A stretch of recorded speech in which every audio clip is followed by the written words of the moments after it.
හොඳයි ඉතින් ඔයාලා මේ එකතු වෙලා ඉන්නේ තවත් අපේ RAM Studios channel එකේ වීඩියෝ එකක් එක. ඉතින් මේ වීඩියෝ එකෙන් අපි ඔයාලට ගේන්නේ Lightroom tutorial series එකේ 3 වෙනි වීඩියෝ එක. එහෙමත් නැත්නම් මොනවද මේ smart previews කියලා කියන්නේ කියලා ඔයාලට කියලා දෙන tutorial වීඩියෝ එක. ඉතින් අපි බලමු මොනවද මේ smart previews කියලා කියන්නේ. ඉතින් අපි කලින් tutorial එකේදී කතා කරා කොහොමද photos import කරන්නේ කියලා. ඉතින් import කරාට පස්සේ අපි බලමු මොනවද මේ smart previews කියන්නේ. ඒක තමයි කියන්නේ ඒක මොකක්ද කියලා. ඉතින් ඔයාලා සාමාන්‍යයෙන් මම කිව්වොත් වගේ මේක photographers ලට තමයි ඕන වෙන්නේ. ඉතින් photographers ලට මේක ඕන වුණාම එයාලා සාමාන්‍යයෙන් කරන්නේ එයාලගේ එක්ක memory card එකක් තියෙනවා. ඒ photo يعني cameras වල එක්ක memory card එකක් තියෙනවා. එක්ක වෙන මොකක් හරි ඔයාලා ගාව chip එකක් තියෙනවා. ඒ වගේම තමයි එක්ක ඔයාලා ගාව hard වෙන external hard drive එකක් තියෙන්න පුළුවන්. ඒ වගේම තමයි ඔයාගේ වෙන pen drive එකක් තියෙන්න පුළුවන්. ඔයාගේ අදාළ images තියෙන. එතකොට අපි හිතමුකෝ ඔයාට මොකක් හරි pen drive එකක් හරි මොකක් හරි hard එකක් තියෙනවා නම් ඔයා Lightroom මේ විදිහට on කරලා තියෙන වෙලාවක අපි හිතමු අපි ඒක connect කරා කියලා. අපි බලමු ඒක connect කරා මොකද වෙන්නේ කියලා. අපි මුලින්ම යමු import button එකට. import button එක ගියාට පස්සේ ඔයාට පේනවා ඇති මම මෙතන දැන් මගේ source කියලා මගේ hard drive එකේ තියෙන දේවල් නැත්තම් partitions ටික පෙන්වනවා කියලා මම එදා ඔයාලට කියලා දුන්නා. ඉතින් මම මේ drop down එක click කරොත් ඔයාලට පේනවා files කියලා OS කියලා තියෙනවා. ඒ කියන්නේ operating system එක තියෙන එක. ඒ කියන්නේ C drive එක. ඒ වගේම තමයි RAM Studios partition එක. ඒ කියන්නේ මම හදාගෙන තියෙන මගේ අනිත් partition එක. එතකොට දැනට තියෙන්නේ මේ දෙක විතරයි. ඉතින් මම දැනට මේ cancel කරනවා. දැන් මම කරන්න යන්නේ මගේ laptop එකට එහෙමත් නැත්නම් ඔයාට පුළුවන් ඔයාගේ PC එකට ඔයාගේ hard drive එක එහෙමත් නැත්නම් chip එක එහෙමත් නැත්නම් pen drive එක ඒ මොකක් හරි ඔයාගේ photos තියෙන source එක මේකට connect කරන්න. ඉතින් ඔන්න දැන් මම connect කරන්න යන්නේ. ඉතින් මම ඔන්න USB එකකින් ඔන්න දැන් connect කරා. ඔයාලට සමහරවිට sound එකකුත් ඇහෙන්නේ නැති connect වුණා කියන sound එක Windows වලින් එන එක. ඉතින් අපි ටිකක් වෙලා ඉඳලා බලමු මොකද වෙන්නේ කියලා බලන්න. දැන් මොකද උනේ? හරි. දැන් උනේ මොකද්ද? මට පෙන්නනවා මේ විදිහට මගේ NR කියන drive එක add වුණා කියලා. ඉතින් අපි මේක විදිහට select කරලා බලමු. එතකොට ඔයාගේ මෙතන වැටෙනවා import photos කියලා option එකක්. ඒ වගේම තමයි ඔයාට එක්ක වැටෙන්න පුළුවන් අර source කියලා කියන්නේ import button එක මම මෙතන click කරාම window එකක් එනවනේ. අන්න ඒ window එක මෙතන නිකම්ම එන්න පුළුවන්. එහෙමත් නැත්නම් import photos කියලා මේ විදිහට choice එකක් විදිහට එන්නත් පුළුවන්. ඉතින් මම මෙතන import photos කියන එක දැම්මොත් මේ විදිහට ඔයාට පේනවා ඇති මෙතන තියෙනවා NR කියන මගේ folder එක. ඉතින් මේ folder එකට මම යන්න. ඉතින් මට මේ විදිහට browse කරන්න පුළුවන්. මට හරියට මතක නැහැ මේකේ photos තියෙනවද කියලා. අපි බලමු ගිහිල්ලා. මේකේ තියෙනවා. හොඳයි. දැන් ඔයාලට පේනවා ඇති මගේ hard drive එකේ තියෙන photos ටිකක් මම හොයාගත්තා. ඉතින් මේ තියෙන්නේ මේ photos ටික. ඉතින් folder එක ඇතුළට ගියාට පස්සේ මේ තියෙන්නේ එක games වල photos, ඒ වගේ 3D models වල photos වගේ. ඉතින් මගේ මේ photos ටික මට මේ විදිහට ගන්න පුළුවන්. ඉතින් මම මේ photo set එකකින් එක photo එකක් select කරගන්න. ඉතින් ඔයාලට පුළුවන් path එක බලා ගන්න RAM Studios folder එකේ ඒක ඇතුලේ තව තියෙනවා RAM Studios කියලා. ඒක ඇතුලේ තියෙනවා reference කියලා folder එකක්. ඒ reference folder එක ඇතුලේ තියෙන photos ටික තමයි මම මෙතන අරගෙන තින්නේ. ඉතින් ඔයාලට පේනවා ඉතින් මම sub folders include කරන එක අයින් කරලා තියනවා කියලා. ඉතින් මම කරන්නේ මුලින්ම uncheck all කියන එක දීලා මම මෙතනින් එක photo එකක් විතරක් select කරගන්නවා. ඉතින් මම මෙතනින් මගේ පළවෙනි image එක select කරගන්නවා. ඉතින් මම මෙතනින් මගේ පළවෙනි image එක select කරලා මම මෙතනින් දීලා තින්නේ add කියන එක. ඒ කියන්නේ මගේ photo එකේ data ටික add වෙනවා my catalog කියන නැත්නම් my catalog එකට. ඉතින් මේ විදිහට add වුණාට පස්සේ මම මෙතනින් import කරනවා. ඉතින් build preview එක මම කිව්වා standard දාන්න කියලා. ඉතින් standard දාලා ඔයාලට පුළුවන් මේ විදිහට build එකේ previews බලන්න. ඊට පස්සේ මම import කියන option එක දෙනවා. හරි import option එක දුන්නාට පස්සේ ඔයාලට පේනවා ඇති දැන් ඔන්න තියෙනවා මගේ image එක. ඉතින් මේක මට වෙනස් කරන්න මොනවා හරි කරන්න පුළුවන්ද? හරි. අපි බලමුකෝ අපිට මේක develop කරන්න මොනවා හරි කරන්න පුළුවන්. හැබැයි ඊට කලින් මම පොඩි දෙයක් කරන්න යනවා. ඒක තමයි මම මගේ hard drive එක දැන් ඔන්න ගලවන්න තමයි යන්නේ. ඉතින් අපි බලමු මගේ hard drive එක ගලවලා ඔන්න දැන් මම ගලවනවා. ඉතින් ඔයාලට sound එකක් එන්නේ නැති hard drive එක ගැලවුණා. ගැලවුණාට පස්සේ තාමත් මගේ image එක තියෙනවා. හරි. එහෙනම් ප්‍රශ්නයක් නැහැ. මොකද්ද උනේ? මෙතන හිස්ටෝග්‍රෑම් එකේ ඔයාලට හිස්ටෝග්‍රෑම් එක නැති වුණා කියලා පේන්නේ නැති. ඔයාලට පේන්නේ නැති කලින් ඒ කියන්නේ පොඩි graph එකක් වගේ තිබිලා ඒක නැති වුණා. දැන් photo is missing කියලා වැටෙනවා. දැන් මම මේක මේ විදිහට ඩබල් ක්ලික් කරනවා. ඩබල් ක්ලික් කරාම photo එක තියෙනවා. මට මේක හැබැයි දැන් හදන්න ඕනේ. ඉතින් මෙතන තියෙනවා quick develop කියලා option එකක්. මේ develop එකකින් ගියාට පස්සේ මේක image එකේ මුකුත් මට හදන්න බෑ. ඇත්තම කිව්වොත් ඔයාලට පේනවා ඉතින් මුකුත් දැන් මට හදන්න බෑ. අපි බලමු. ඇයි ඒක හදන්න බැරි? හරි. අපි ආයෙ පාරක් hard එක ගහලා බලමුද මොකද වෙන්නේ කියලා.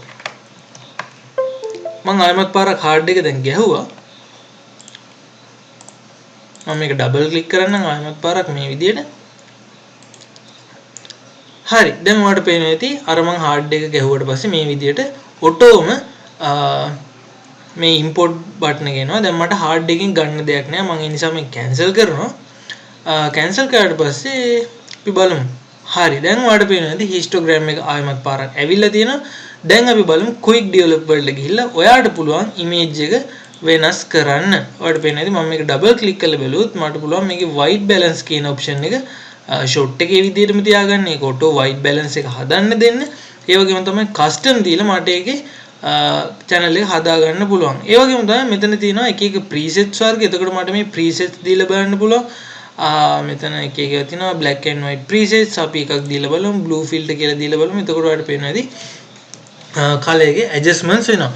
හැබැයි ඔයාලට මතක ඇති මම hard drive එක ගැලවුවොත් මොකද වෙන්නේ? මට මේක edit කරගන්න බැරි වෙනවා.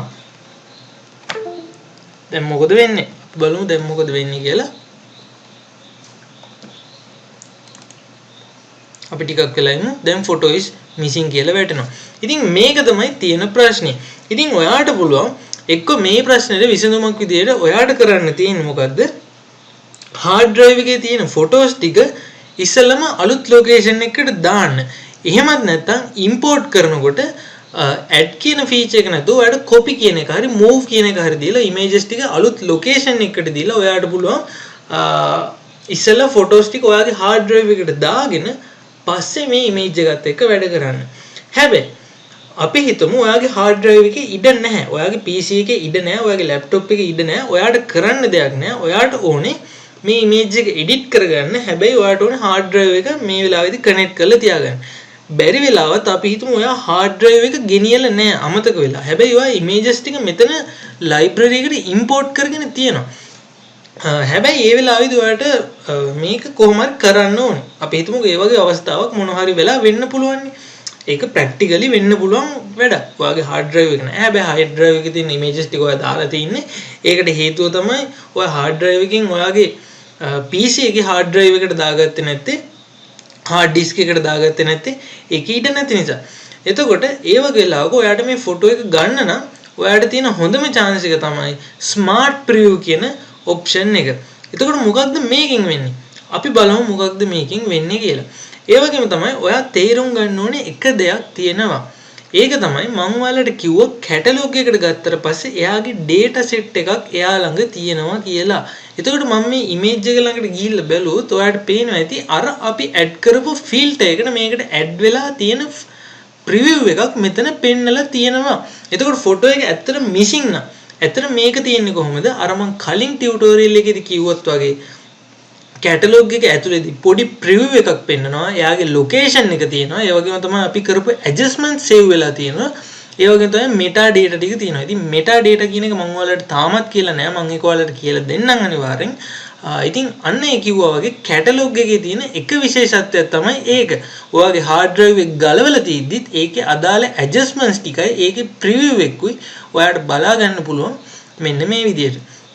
හොඳයි. එතකොට මෙන්න මේ smart preview කියන එකක් ගැන මම කිව්වා. එතකොට මෙන්න මේ smart preview කියන එක කොහෙද තියෙන්නේ? අපි බලමු. ඒකට ඔයාලට කරන්න තියෙන්නේ ඉස්සෙල්ලාම hard drive එක connect කරන එක. connect කරලා මම ඉස්සෙල්ලාම කරන්නේ මෙන්න මේ image එක remove කරන එක. හරි. මම මේ දේ remove කරනවා. remove කරාට පස්සේ ඔන්න ඔටෝම දැන් මේ විදිහට window එකක් එනවා. හරි. අපි smart preview එක කියන කලින් චුට්ටක් බලමු තවත් දෙයක් යන. ඒක තමයි දැන් මෙන්න මේ window එකක් එනෝනේ මං හැම වෙලෙම hard drive එක හරි memory chip එකක් හරි pen drive එකක් හරි දැම්ම ගම මෙන්න මේ window එකක් එනවා. ඒක ඔයාට කරදරයි කියලා අපි හිතමුකෝ. දැන් සමහර hard drive තියෙනවා ඒවා connection අවුල් එහෙම තිබ්බට පස්සේ හැම වෙලේම ගහලා තිබ්බම disconnect වෙනවා connect වෙනවා disconnect වෙනවා connect වෙනවා. අන්න ඒ වගේ වෙලාවක આવොත් එහෙම ඔයාට Lightroom එකේ වැඩ කරන්න වෙන්නේ නැහැ. හැම වෙලේම මේ window එක එනවා යනවා. එහෙම වෙන්න පුළුවන්. එතකොට මේක මේ විදිහට එන එක නවත්ත ගන්න කොහොමද කියලා අපි මුලින් චුට්ටක් කියලා ඉන්න. ඒක පොඩි දෙයක් තියෙන්නේ. ඉතින් මම මේක මුලින්ම කැන්සල් කරනවා. ඉතින් ඔයාලට මේ preview එක නවත්ත ගන්න පුළුවන් මෙන්න මේ විදිහට. ඔයාලට තියෙන්නේ මෙන්න මේ උඩ options ටිකට ගිහිල්ලා මෙතන තියෙනවා edit ගියාම preferences කියලා option එකක්. මෙන්න මේ preferences කියන option එකට ගියාට පස්සේ මේකේ general කියලා tab එකක් තියෙනවා.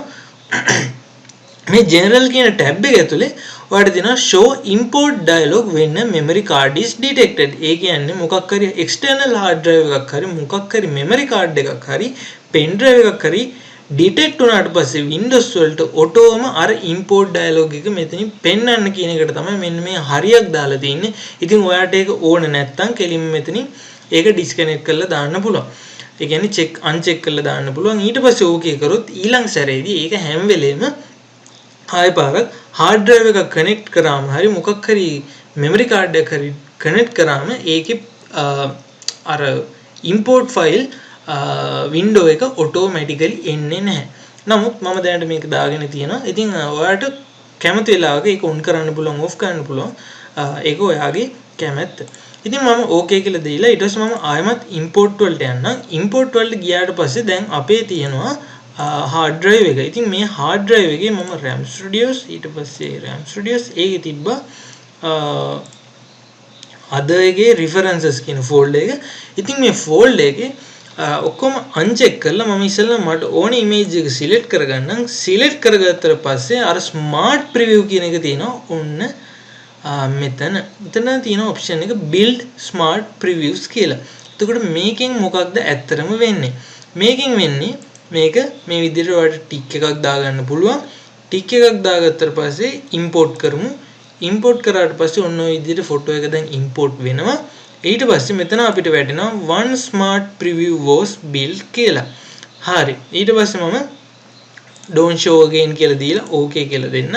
ඉතින් මේ විදිහට දැන් image එක වෙල්ල තියෙනවා. ඊළඟට මම කරන්නේ ආයෙමත් පාරක් මගේ hard drive එක ගලවනවා. දැන් ඔයාලට sound එක ඇහෙන්නේ නැති. ඊළඟට අපි බලමු මොකද වුනේ කියලා. මේක පොතේ හැටියට නම් නැති වෙන්න ඕනේ photo is missing කියලා වැටෙන්න ඕනේ. හැබැයි දැන් තියෙන්නේ මොකද්ද? smart preview කියන option එක. හරි. ඒ කියන්නේ මොකක්ද කියලා ඔයාලට මෙතන පෙන්නනවා. The original is offline but this photo can still be edited කියලා තමයි තියෙන්නේ. ඒ කියන්නේ දැන් ඔයාලට මේ smart preview එකකින් වෙන්නේ ඔයාගේ original image එකේ data ටිකකුත් store කරගන්නවා. store කරාට පස්සේ ඒ කියන්නේ මෙතන තියෙන high quality මේ image එක නෙමෙයි. ඔයාට බලන්න පුළුවන් edit කරගන්න පුළුවන් තරමේ preview එකක් තමයි මෙතන තියෙන්නේ. හැබැයි ඔයාගේ original photo එක මෙතනට ඕන වෙන්නේ නැහැ. ඉතින් ඔයාට පුළුවන් මේකේ export කරන වැඩ. ඒ කියන්නේ මේක export කරද්දි මේ image එක ඔයාගේ adjustments මොනවා හරි කරා ගන්නකො. ඒක හැබැයි export කරනකොට ඒ වගේ දේවල් ඔක්කොම ඔයාලට ආයෙමත් පාරක් කන්ටිනියු කරන්න පුළුවන්. ඔයාගේ hard drive එක ආයෙමත් පාරක් කනෙක්ට් කරාට පස්සේ හැබැයි editing වලදී photo එක edit කරනකොට ඔයාලට මේක කිසිම අවුලක් යන්නේ නැහැ. ඔයාලට photo එක edit කරන්න පුළුවන්. මෙතන auto archive වගේ දාන්න පුළුවන්. අපි හිතමුකෝ custom දීලා ඊට පස්සේ මට පුළුවන් මේකේ save මොකක් හරි එකක් දීලා මේකේ මොකක් හරි ගිහිල්ලා ඒක add කරන්න මොකක් හරි edit again adjustments මොනවා හරි කරන්න පුළුවන්. ඒ හැමදේම ඒ අර මෙයාගේ catalog එකේ තියෙන file එකට අදාළව save වෙලා තියෙනවා. ඊට පස්සේ ඔයා ආයෙමත් පාර ඔයාගේ hard එක connect කරාට පස්සේ මේ adjustments ටික ඔක්කොම original image එකට add කරලා ඔයාට පුළුවන් ඒ image එක export කරන්න. එතකොට අර කිව්වත් වගේ smart preview එකකින් කරන්නේ original එකේ high resolution image එකේ පොඩි resolution image එකක් හදාගෙන preview එකක් විදියට ඔයාට දීලා ඒක edit කරන්න chance එක දෙනවා original image එක missing වුණත්. ඉතින් මේක මම හිතන්නේ හොඳම මම Lightroom වල දැක්ක හොඳම feature එකක්. ඉතින් මේක ගොඩක් වටිනවා කියලා මම හිතනවා. ඉතින් ඔයාලට පුළුවන් මේ feature එක ඉස්සරහට පාවිච්චි කරන්න. ඉතින් ගොඩක් වැදගත් tutorial එකක් කියලා කියන්න පුළුවන් මේ tutorial එක. ඉතින් අපි තවත් ටියුටෝරියල් එකකින් හම්බෙමු Lightroom වල. ඉතින් ඔයාලට සුබ දවසක්.